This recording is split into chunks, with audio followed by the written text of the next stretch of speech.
राधे राधे, जय श्री कृष्णा।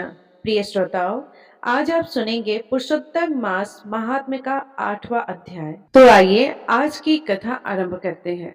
सूत गोस्वामी जी ने कहा, भगवान विष्णु और श्री कृष्ण का संवाद सुनकर नारद मुनि ने पुनः प्रश्न किया, हे प्रभु, लक्ष्मीपति के बैकुंठ गमन के बाद क्या हुआ? यह संपूर्ण वृतांत कृपा करके आप मुझे सुनाइए।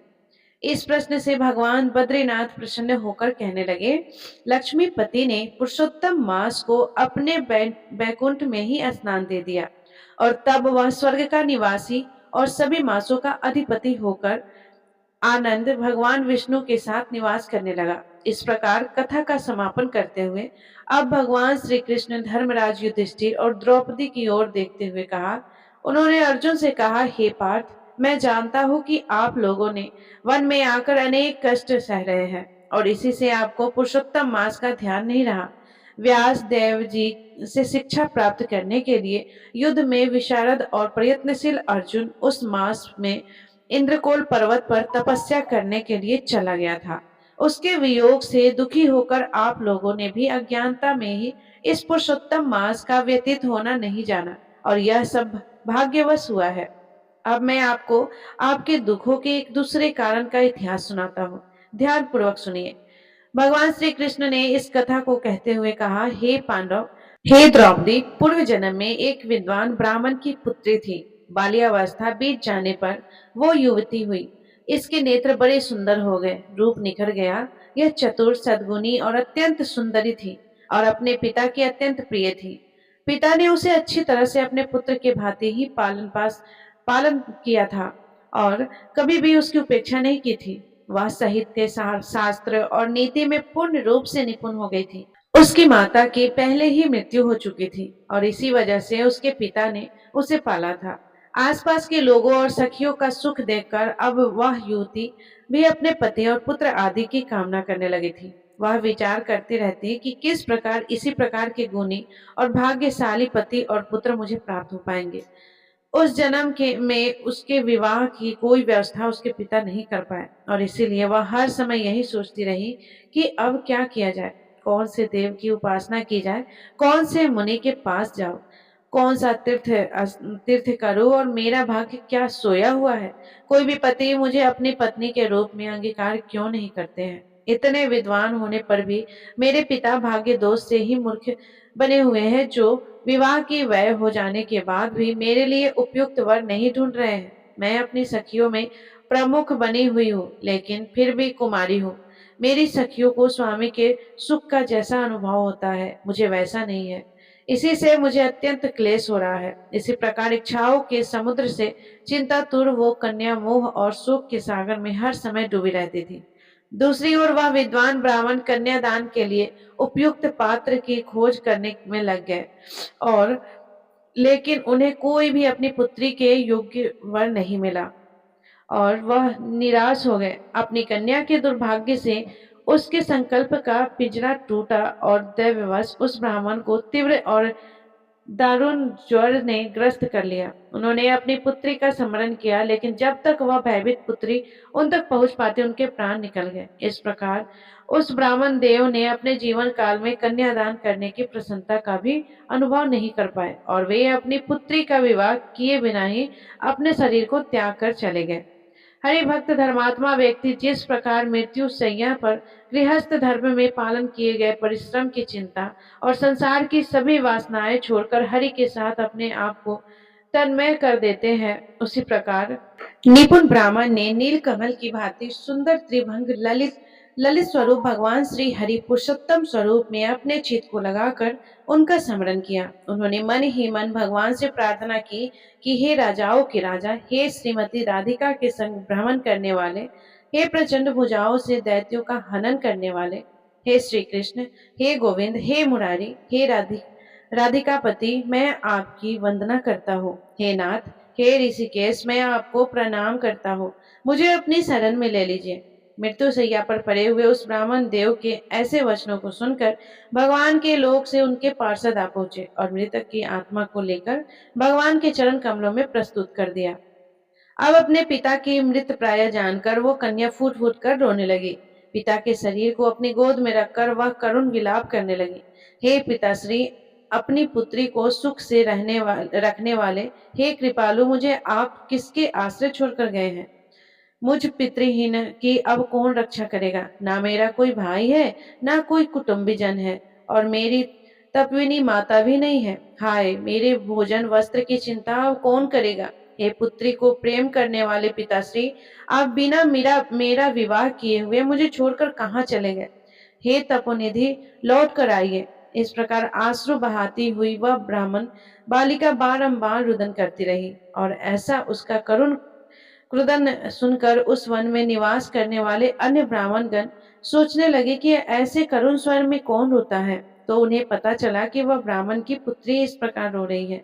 उसके पिता की मृत्यु हो चुकी है, और इसीलिए सभी एकत्रित होकर विलाप करते हुए उस ब्राह्मण बालिका के पास पहुंचे और रुदन करने लगे। अंत में उन्होंने उस बालिका की गोद से मृतक शरीर को उठाया और काष्ठ आदि के चिता बनाकर शिवालय के निकट शमशान में उसकी अंत्येष्टि क्रिया कर दी। उसके पश्चात दुखी ब्राह्मण बालिका को धीरज बांधकर सभी अपने अपने निवास स्थान में लौट आए। बालिका ने पिता के सभी और दैहिक विधानों में यथाशक्ति व्यय किया, और उसी वन में अपने पिता के वियोग से दुखी होकर वहीं पर रहने लगी। और उसके बाद उस ब्राह्मण बालिका के जीवन में एक और परिवर्तन आने वाला था। वो क्या था, वह हम सुनेंगे हमारी इसी अधिकांश कथा श्रृंखला की अगली कड़ी में कल प्रातःकाल। प्रिय श्रोताओं, अब हम सुनते हैं इसी अधिक मास में सुनी जाने वाली एक और सुंदर पौराणिक कथा।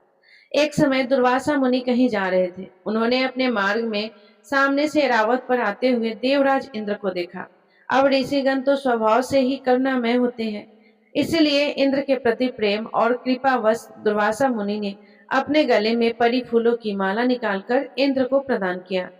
अब यह तो ठहरे देवताओं के राजा, इसलिए अपने पद के कारण अभिमान से चूर देवराजेंद्र ने उन फूलों की माला को अपने ऐरावत के सुर में डाल दिया।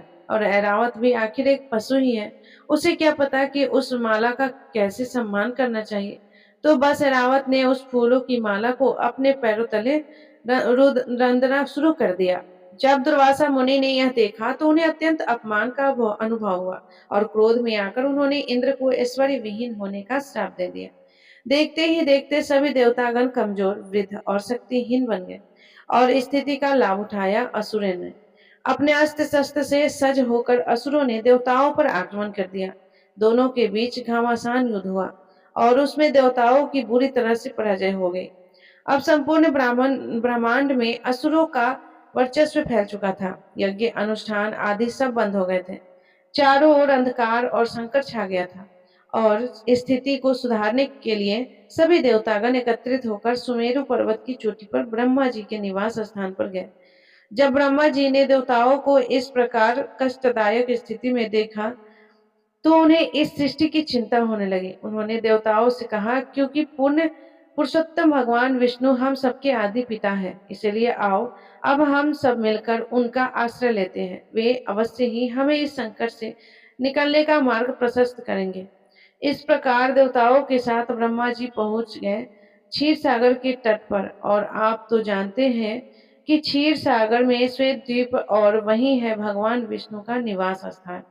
भगवान की कृपा की याचना करते हुए ब्राह्मण जी उनकी स्तुति करने लगे। आप प्रत्येक जीव के एकमात्र स्वामी हैं और सबके द्वारा वंदनीय हैं। हम आपके चरण कमलों में प्रणाम करते हैं। हे प्रभु, आपसे कुछ भी अज्ञात नहीं है, इसलिए हे भगवान, क्योंकि हम नहीं जानते कि हमारा श्रेय किस में है, इसलिए आप हमें ऐसे साधन प्रदान करें जो हमारे उद्धार के लिए अनुकूल हो। इस प्रकार ब्रह्मा जी की प्रार्थना से प्रसन्न होकर भगवान नारायण उन सभी देवताओं के समक्ष प्रकट हुए। उनके शरीर से निकलने वाला प्रकाश हजारों सूर्य के प्रकाश को भी मात देने वाला था। धीरे धीरे भगवान के पीत वस्त्रों से सुसज्जित श्यामल वर्ण छवि देवताओं के सामने प्रकट होने लगी। भगवान के दर्शन करते ही सभी देवताओं ने उन्हें दंडवत प्रणाम किया, और फिर भगवान विष्णु ने देवताओं को संबोधित करते हुए कहा, हे लोकपालों, अब ध्यान पूर्वक मेरी बात सुनो। इस प्रकार काल तुम्हारे पक्ष में नहीं है, इसलिए ऐसी स्थिति में अच्छा होगा कि तुम असुरों के साथ संधि कर लो। उनसे संधि करके तुम इस क्षीर सागर का मंथन करो और अमृत प्राप्त करने का प्रयास करो। अमृत पीकर मृत्यु शैया पर गिरा हुआ व्यक्ति भी जीवित हो उठता है। सबसे पहले क्षीर सागर में विभिन्न प्रकार की सब्जियां, घास, लताएं और औषधियों डालो।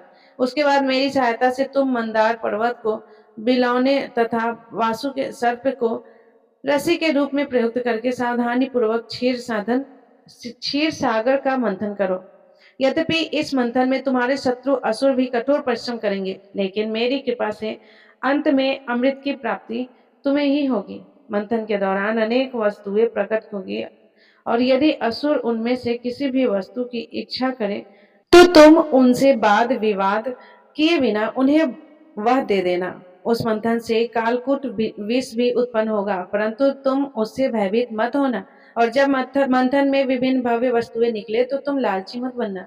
सावधानी पूर्वक मात्र अपने लक्ष्य अमृत पर ही ध्यान केंद्रित रखना। इस प्रकार देवताओं को दिशा निर्देश देकर भगवान हरि वहां से अंतर्ध्यान हो गए। अब देखिए, भगवान की आज्ञा पाकर देवराज इंद्र अपने साथ कुछ देवताओं को लेकर असुर राज बलि के पास पहुंच गए। अब जैसे ही असुरों ने देवताओं को देखा तो वे उन पर आक्रमण करने के लिए तैयार हो गए। लेकिन बलि महाराज समझदार और गंभीर थे। उन्होंने अपने घर आए देवताओं के शांत चित्त को देख लिया और इसीलिए उन्होंने उत्तेजित असुरों को शांत किया और इंद्र देवों के साथ संधि करने लगे। देवताओं ने भगवान विष्णु का परामर्श बलि महाराज और अन्य असुरों को यह कह सुनाया, अब अमृत बिना किसे किसे अच्छा नहीं लगता है ना। तो बस अमृत के लालच में असुर भी क्षीर सागर का मंथन करने के लिए तैयार हो गए। बिना विलंब किए समुद्र मंथन की सारी तैयारियां शुरू हो गई। चलिए अब देखते हैं कि इस समुद्र मंथन की तैयारियों में क्या क्या किया गया। मथनी के लिए मंदार पर्वत की आवश्यकता थी और हम आपको बता दें कि यह मंदार पर्वत सोने से बना हुआ है। इसलिए कभी सभी देवताओं और असुरों ने एक साथ मिलकर परिश्रम के साथ मंदार पर्वत को उखाड़ दिया और उसे उठाकर क्षीर सागर की ओर ले जाने लगे। अब इतने ठोस सोने से बने पर्वत को उठाना उनमें से किसी के लिए भी आसान नहीं था। दोनों ही पक्ष इतना परिश्रम करके बिल्कुल थक चुके थे और परिणाम स्वरूप वह पर्वत उनके हाथों से छूट गया और नीचे गिर गया। जैसे ही पर्वत नीचे गिरा तो उसके नीचे दबकर कई असुर और देवता कुचल कर मर गए। जब बाकी लोगों ने यह देखा तो उनका मनोबल वैसे ही टूट गया, क्योंकि स्वाभाविक है जिस पर्वत को उठाने में इतना परिश्रम लग रहा है और उसकी रस्सी से बांधकर विलौना बनाना तो जैसे असंभव ही लग रहा था। देवताओं और असुरों की ऐसी दयनीय स्थिति को देखकर उसी क्षण सर्वज्ञ भगवान श्री विष्णु गरुड़ पर आसीन होकर वहां प्रकट हुए। उन्होंने अत्यंत सरलता से मंदार पर्वत को उठाया और गरुड़ के पीठ पर रख दिया। उसके बाद उन्होंने सभी देवताओं और असुरों को भी गरुड़ की पीठ पर बिठाया। उसके बाद उन्होंने अपनी कृपा दृष्टि से मृत पड़े असुरों और देवताओं को जीवित कर दिया। तत्पश्चात उन्होंने सभी देवताओं और असुरों को भी गरुड़ की पीठ पर बिठाया और सबके साथ क्षीर सागर की ओर चल पड़े। वहां पहुंचकर गरुड़ ने पर्वत को अपने कंधों से नीचे उतारा और समुद्र तट पर रख दिया। अब क्योंकि वासुकी इस मंथन में रस्सी बनने वाले थे, इसीलिए भगवान ने गरुड़ को वहां से चले जाने का आदेश दिया। उसके बाद सभी देवताओं और असुरों ने वासुकी का आह्वान किया और वासुकी भी बड़ी प्रसन्नता से इस समुद्र मंथन के महाकार्य में सहयोग देने के लिए वहां उपस्थित हो गए। भगवान का अनुगमन करते हुए सभी देवताओं ने वासुकी के मुख की बाजू को पकड़ लिया, लेकिन असुरों को इससे अपमान का अनुभव हुआ। उन्होंने सोचा, अरे यह क्या, हमें इस सर्प की पूंछ पकड़नी पड़ेगी। नहीं नहीं, हम तो मुख का अग्र भाग पकड़ेंगे। अब भगवान तो सब जानते ही थे, इसलिए उन्होंने कुछ नहीं कहा कि सिर्फ मंद मंद मुस्काए और उन्होंने असुरों को वासुकी के मुख की ओर रहने की अनुमति दे दी। अब सब अपनी अपनी स्थिति को संभाला और फिर प्रारंभ हुआ क्षीर सागर का महामंथन। लेकिन अब फिर से एक समस्या आ गई। मंदार पर्वत को समुद्र में तो रख दिया, लेकिन उसके नीचे कोई आधार नहीं था। इसलिए जैसे ही उन्होंने समुद्र को मथना प्रारंभ किया, वैसे ही पर्वत धीरे धीरे करके नीचे पानी में बैठने लगा। और फिर एक बार इस डूबते हुए पर्वत को बचाने के लिए भगवान नारायण एक विशालकाय कछुए का रूप लेकर वहां आ गए। उनका देह 1 लाख योजन लंबा और चौड़ा था। उसे देखकर ऐसा लग रहा था मानो यह कोई अंतहीन द्वीप हो। उन्होंने जल में प्रवेश किया और कुशलतापूर्वक उस पर्वत को अपनी पीठ पर रख दिया। भगवान के इस कूर्म अवतार को देखकर ब्रह्मा जी और शिव जी ने आकाश से पुष्प वर्षा की। अब फिर एक बार असुरों और देवताओं ने नवीन उत्साह उत्साह के साथ समुद्र मंथन करना प्रारंभ किया और फिर क्षीर सागर में एक भयंकर बवंडर उठा। संघर्षण के कारण रस्सी बने वासुकी की स्थिति अत्यंत संवेदनशील हो गई। उसके हजारों मुख से अग्नि और धुआं निकलने लगा और क्योंकि असुरों ने वासुकी के मुख की ओर रहना पसंद किया था, इसलिए इस अग्नि और धुएं के कारण उनके मुख और वस्त्र काले पड़ गए। इससे असुरों और देवताओं की शक्ति भी क्षीण होने लगी। यह देखकर भगवान की कृपा से आकाश में बादल भराए और वर्षा होने लगी। शीतल वायु बहने लगी और असुरों तथा देवताओं को कुछ राहत का अनुभव हुआ। अब देखिए, इतना परिश्रम करने के बाद और वह भी इतने लंबे समय तक रहने के बाद भी समुद्र में से कुछ भी नहीं निकला। इसलिए भगवान श्री विष्णु फिर एक बार उनकी सहायता के लिए आ पहुंचे। भगवान अजीत ने उस समुद्र को इतने वेग से मथना शुरू किया कि समुद्र की सभी मछलियां सतह पर आने लगी और फिर उस समुद्र से उधर से भयंकर हालाहल विष प्रकट हुआ। वो विष चारों दिशाओं को अपने अंदर समेटने लगा था। वह इतना तीव्र था कि सभी देवताओं और असुर त्राहि त्राहि पुकारने लगे। अपने प्राणों की रक्षा हेतु उन्होंने भगवान शिव की शरण ली और इस हालाहल विष का पान करने की प्रार्थना की। हे देव, हे महादेव, हम आपके शरण कमलों की शरण लेने आए हैं। कृपया हमारे इन ज्वलनशील विष से रक्षा करें जो कि तीनों लोकों में फैल रहा है। आपके 5 मुख वैदिक मंत्रों का प्रतिनिधित्व करते हैं। आपकी अपार शक्तियों के सामने इस विश्व की कोई योग्यता नहीं है। हे भगवान शिव, कृपया इस हलाहल से हमारी रक्षा करें।